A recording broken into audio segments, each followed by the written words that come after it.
사랑이 많으시고 좋으신 하나님 아버지, 오늘도 우리 말씀으로 주님 인도해 주실 뿐 아니라 우리가 읽는 말씀을 통해서 참으로 하나님의 그 깊으신 우리를 향하신 뜻을 깨달을 수 있도록 성령께서 직접 말씀해 주시옵소서. 예수님 이름으로 기도합니다. 아멘. 12월 10일 사무엘상 23장 1절부터 14절의 말씀입니다. 오늘의 이야기는 다윗이 이 아둘람 굴에서 이렇게 피신해 있을 동안에 약 400명 가량의 사람들이 그렇게 모였고, 그렇게 해서 이제 제사장이 다 아히멜렉 제사장이 사울에게 죽임을 당하자 그 일족이 다 죽임을 당하는 가운데 아비아달이 몸을 피해서 그런 아둘람 굴에 있는 다윗에게로 가서 합류하고 그렇게 된 사건까지 우리가 본 다음에 최초로 이 다윗이 사울의 위협에 사울의 그 추적군을 대면하게 되는 그런 사건을 접하게 되는 그런 장면입니다. 그렇게 나와서 이 유다 남쪽 광야 숲을 속에 숨어 있다고 그랬죠, 그죠? 나와가지고 아둘람 굴에서 나와가지고 유다 땅 헤렛 숲에 숨어 있었다고 그랬습니다. 그래서 숨어 있는데 그 유다 땅 남쪽에 그일라라는 유다 도시가 있습니다. 그일라라는 도시가 지금의 아마 추정컨대 확실히 뭐 그때 도시 위치를 정확하게는 모르지만 헤브론, 지금의 헤브론과 가까운 곳에 있는 그런 유다 도시인데, 유다 남쪽에 있는 도시인데 농업과 목축이 주 산업이었던 그런 도시라고 그렇게 학자들이 말씀을 합니다. 그런데 그러니까 그것이 블레셋과의 그 국경에 가깝습니다. 그래 가까운데 블레셋 사람들이 그 그일라를 쳐서 공격을 해가지고는 그 타작마장 마당을 탈취해야 됩니다. 이 블레셋 사람들이 언제나 이 유다 땅을 자주 공격을 하는데 언제 공격하냐 하면은 꼭 타작할 때, 수확할 때 무슨 결실을 맺어놓으면 와가지고 그거 뺏으러 쳐들어오는 겁니다. 그러니까 오다 저항하면 사람 막 죽이고 그리고는 농산물 뭐 혹은 또 목축 이런 거 해놓은 거다 딱 열매를 맺어 수확을 해놓으면 빼앗으러 오는 그런 전쟁을 하니까 마침 그때 그일라를 그렇게 탈취하고 하러 전쟁을 벌였습니다. 그 소식을 이제 다윗이 들었는데 다윗이 그 해수풀이니까 헤레수풀이니까 가까운 곳에 있으니까 하나님께 물어보았습니다. 블레셋 사람들을 치고 그일라를 구원하겠다. 그렇게 다윗이 여호와께 물었더니 다윗에게 하나님이 가서 그렇게 해라. 그러니까 유다 그 같이 있던 그 사람들 다 반대를 합니다. 그 사람들이 다 뭐예요? 뭐 빚지고 파산하고 원통한 일을 당하고 뭐 이래서 사회적으로 다 아웃캐스트들 버림받은 사람들이니까 뭐 그렇게 창의력 있고 의미 있고 뭐 대의를 위하여 하나님을 위하여 살고 이런 정신이 없는 사람들이죠. 그러니까 하나님 뭘 하라 해서 한다는데도 블레셋 사람들의 군대를 치는 일을 어찌하겠나. 지금 우리가 목숨 부지하기 어려운데 사울의 그 통치력이 지금 미치는 땅이거든요. 그러니까 그렇게 말을 한 것입니다. 그래도 다윗이 여호와께 이제 다시 기도를 해봤더니 하나님의 지시는 여전한 거예요. 가서 그릴라 그 사람을 넘겨주길 테니까 가라고 그렇게 해서 다윗이 그릴라로 가서 싸워서 크게 쳐 죽이고 블레셋 사람들을 그의 가축을 끌고 왔습니다. 그러니까 그일라가 굉장히 이제 다윗의 덕을 보았습니다. 다윗이 그일라 주민을 구원했으니까 죽을 걸 살려줬습니다. 그런데 그때 아히멜렉의 아비 아들이 그일라로 다윗이 도망할 때 이제 제사장들이 하나님 앞에 뜻을 물을 때 입는 에봇, 제사장이 입는 옷이 있습니다. 그 에봇을 가지고 와 있었습니다. 그 제사장이 하나님 앞에 뜻을 물을 때는 꼭 그 에봇을 놓고 묻고 하는 것을 우리가 레위기에도 보고 사무엘상에서 우리가 사무엘 기록에서도 우리가 제사장들이 돌아다닐 때 그 에봇 가지고 있는 자가 있었다는 것도 우리가 알지 않습니까? 그렇게 에봇을 가지고 왔으니까 가장 중량을 가지고 왔습니다. 그래서 그걸 가지고 있었는 그때인데 이제 그러니까 다윗은 이 아비아달이 언제나 하나님 앞에 제사장의 역할을 하면서 하나님 어떻게 할까요? 물어볼 수 있는 그런 도구를 가지고 있었습니다. 영적인 도구를 가지고 있었습니다. 그러니까 그 묻고 이래가지고 이제 그 일날을 쳤거든요. 그런데 그 소식이 이제 다윗에게 알려졌습니다. 그러니까 사울에게 알려졌습니다. 사울이 이르되 하나님이 그를 내 손에 넘기셨다. 지금 그 일날 그 성문과 문과 문 빗장이 있는 성읍이니까 갇혀 있든지 그 안에 들어가 있으니까 우리가 확실히 어디 있는지 알겠으니까 그 일나로 백성을 군사를 모으고 다윗과 그의 사람들을 에워싸겠다. 포위하려고 그렇게 해가지고 사울이 내려오기로 했습니다. 그러니까 다윗은 사울이 자기를 그렇게 하려 하는 음모를 알고는 이제 하나님께 물어보았다. 대단히 중요한 행동을 우리가 봅니다. 그죠? 제사장 아비아달에게 이르되 에봇을 이리로 가져오라고 물어봤습니다. 하나님, 그일라 사람들이 우리를 우리가 구원해 줬으니까 우리를 도와가지고 사울에게 대항을 해줄 것인지 아니면 사울이 오니까 문을 열고 우리를 내어줄 것인지 모르겠으니까 하나님에게 물어보겠습니다. 사실 인간적으로 생각하면 그일라 사람들이 다윗을 배반하는 것이 좀 지나친 일이죠. 이제 그런 것보다는 다윗을 오히려 왜 다윗이 뭘 잘못했느냐 우리를 위해서 이렇게 목숨을 걸고 전쟁을 했다고 싸워줄 것으로 우리는 기대하는데요. 하나님께 뜻을 물어보았더니 그일라 사람이 너를 버린다고 얘기를 하면서 피신하라고 얘기를 한 것입니다. 참이 엉뚱한 응답을 받았습니다. 그죠?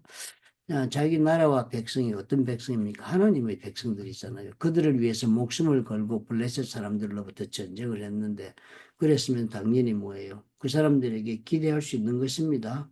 하나님으로 능력을 입어서 은혜를 베풀어 구원을 해줬으니까 당연히 그런 일을 한 사람들에게 자신들도 보답을 해야 한다고 기대하기 쉬운 것이 기대하는 것이 우리의 생각들입니다.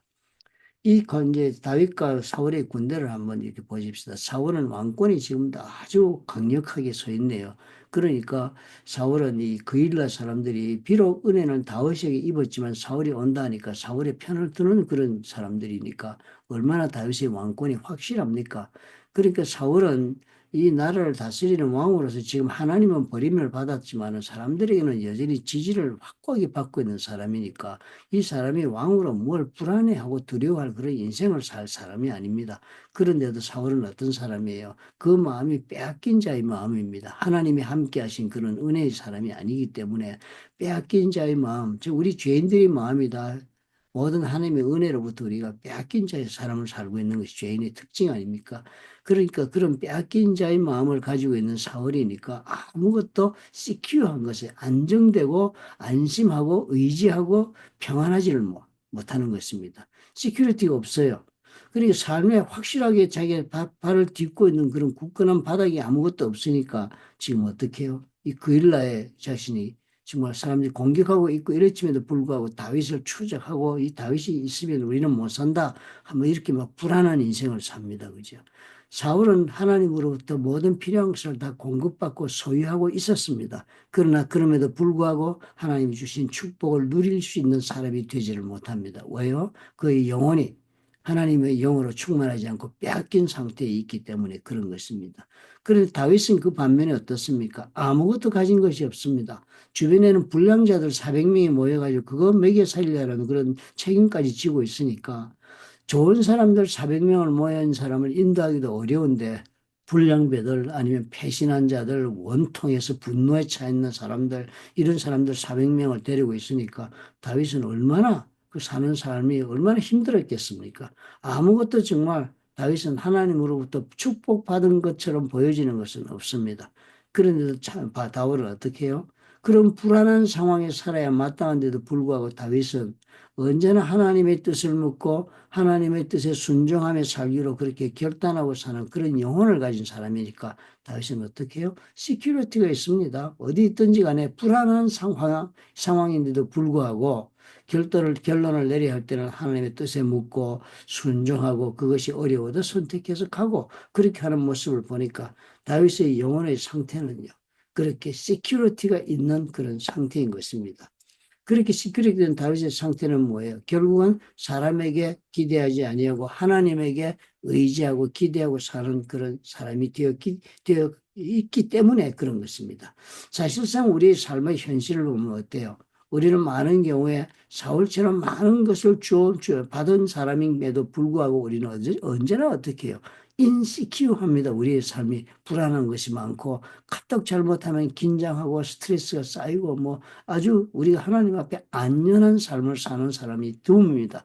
그런데 다윗처럼 우리가 그렇게 안전한 삶을 사는 사람이 되려면은 우리가 하나님으로부터 받은 것이 아무리 많아도 사울처럼 성령에 충만하고 인담을 받는 사람이 아니면은 즉 영적으로 빼앗긴 사람의 상태에 살고 있으면, 영적으로 죄인의 상태에 살고 있다면, 하나님을 알지 못하고 회개하지 못하여 예수 그리스도를 영접하지 않은 사람으로 살고 있다면, 그 사람의 영혼은 아무리 필요한 것을 하나님이 넘치게 주었다 할지라도 행복하게 평안하고 안전한 삶을 살아내지를 못합니다. 조그마한 문제가 생겨도 어떻게 해요? 생명의 위협을 느끼고 반응하고, 그리고 이렇게 지금 다윗이 하듯이 그렇게 반응하는 인생을 살 것입니다. 우리는 어떻게 해요? 그러므로 다윗으로부터 배워야겠습니다. 나의 삶에 내 필요한 것이 얼마나 채워져 있고 얼마나 내가 소유하고 있고 누리고 있냐가 문제가 아닙니다. 내 삶에는 내가 비록 원하고 내가 기대하는 사람들로 내 주변에 내가 삶의 환경이 조성되어 있는 것이 아니라 할지라도, 그리고 내가 어디에 살아야 할지 그런 것이 하나도 정말 정해지지 않는 불안한 그런 부족하고 모자라고 그리고 위험한 그런 삶 속을 걷고 있다 할지라도, 내가 어떻게 해요? 하나님을 의존하고 하나님의 인도하심을 받겠다고 생각하고 사는 사람이라면 그런 환경 속에서 얼마든지 어떻게 해요? 안전하고, 그리고 또 하나님 앞에서 보장받은 그런 삶을 사는 자로서의 그런 은혜를 누릴 수가 있는 것입니다. 오늘 우리가 이것을 보면서 나는 지금 삶을 어떻게 살고 있는가를 생각해 봅시다. 내 삶이 어떻게 살고 있는가를 생각하려면 나는 나의 영혼이 정말 무슨 일을 하든지 하나님께 의지하고 하나님의 뜻을 따라 물어보고 하나님이 말씀하시면 기쁘게 그 하나님 주시는 응답을 따라 순종할 수 있는가, 이걸 물어보면 되겠습니다. 나의 삶에 내가 원하는 것을 얼마나 손에 넣었느냐가 나를 편안하고 안전하고 행복하게 만들어주는 것이 아니라, 하나님을 내가 의지하고 하나님의 뜻을 묻는 그런 삶의 습관을 가지게 되면 행복한 삶을 이어갈 수 있다, 경영할 수 있다는 것을 오늘 배웠습니다. 다윗에게 하나님이 제일 먼저 주는 훈련이 이것이네요. 하나님의 뜻을 물으며 순종하며, 그 결과가 비록 원하는 결과가 아니고 응답이 아니라 할지라도 순종하면 그 삶이 하나님이 이끌어 주시는 삶 가운데 누리는 은혜의 그런 시큐리티가, 은혜의 시큐리티, 은혜의 보장이 있고 또 그리고 행복이 있다 하는 것을 가르쳐주는 첫 번째 다윗이 받는 훈련인 것을 우리가 봅니다. 오늘 우리도 하나님 앞에 이 훈련이 반드시 필요하겠지요. 우리 모두 이 훈련을 하나님이 부과하시겠죠. 왜요? 우리도 다윗 이상으로 하나님 사랑하시니까요. 좋으신 아버지 감사합니다. 내 삶의 조건에 너무 연연하지 말게 하시고, 내가 무슨 일이든지 하나님 앞에 결단하고 행해야 할 것이 있고 변화를 일으켜야 할 것이 있고 새롭게 발을 내디뎌야 할 것이 있고 또 선택해야 할 일이 있으면 기도하고 하나님의 말씀을 따라 순종할 수 있도록 하나님 도와주옵소서. 그 순종할 수 있는 마음에서부터 나의 삶이 하나님 주시는 은혜의 삶이 이루어져서 주님 앞에서 평강과 안전함을 그리고 또 행복할 수 있는 삶이 되는 것을 우리가 깨닫게 도와주옵소서. 사울을 보며 내 자신을 늘 경책하며 훈련하는 아버지요, 영적 훈련이 부족하지 않도록 늘 우리를 지키시고 인도해 주옵소서. 예수님 이름으로 기도합니다. 아멘. 제가 늘 그런 얘기를 자주 합니다. 훈련되지 않으면 사랑해 줄 수 없다. 제가 옛날에 우리 가족 중에 어떤 어린아이를 한번 봤는데 참 우리가 다 사랑해 주려고 애를 많이 썼습니다. 그때 우리 젊은 나이 때 어린아이가 없었으니까요. 그런데 부모들이 훈련하지 않는 거예요. 지 법대로 놔두니까 얼마나 이게 떼정인지 모릅니다. 아이고 이쁘고 참 귀엽고 그래서 사랑해 주려고 많은 사람들이 애를 좀 너무 때를 쓰고 성질을 부리고 이러니까요. 사랑해 줄 수 없더라고요. 그걸 보면 제가 크게 깨달았습니다. 하나님으로부터 우리가 디스플린, 훈련받고 그리고 우리가 영적으로 성숙하는 그런 과정에 걸어가지 않으면 절대로 우리는 어떻게 해요?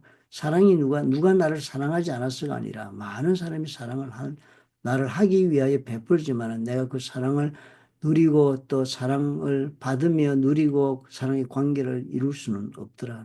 그걸 해줄 수가 없더라고요. 아무리 해주고 싶어도. 그런 걸 깨달았습니다. 우리의 삶에 디스플린, 연단이 훈련이 있는 것은 하나님이 나를 더욱 사랑하여 그 사랑을 내가 받고 누리게 하기 위한 하나님의 또 깊은 뜻이 있는 그런 영적 훈련의 선물이라 이렇게 생각하십시다.